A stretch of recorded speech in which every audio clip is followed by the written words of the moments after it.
สบาตัวนี้สบาสะทองเลย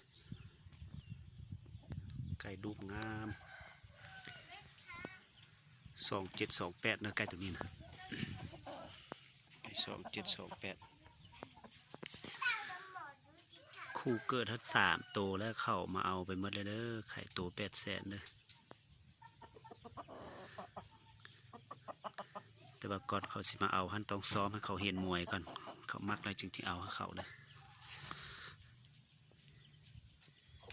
ไก่อ่อนๆตัวนี้ยังบริตีจักเทื่อเลยแต่ว่าตัวคู่มันท่านเขาเอาไปตีกินตัวนึงละตัวนึงท่านเขาซื้อไปลักซาวนะซื้อไปลักซาวแล้วไปตีท่านแล้วมันได้แต่ไฟเดียวแล้วเขาห้องออกเลยตัวนี้แล้วเขาปะตีกินเจียงเลยปะตีกินเหล้า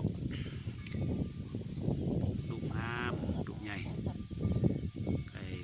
2728สบาย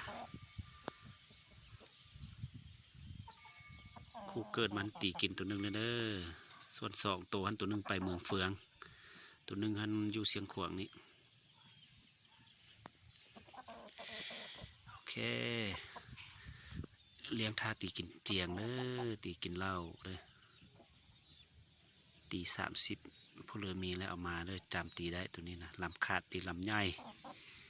ใกล้โบไวแต่ว่าลำใหญ่ลำขาดดีตีลำตายนี่แหละสบาสะทองเลยโอเค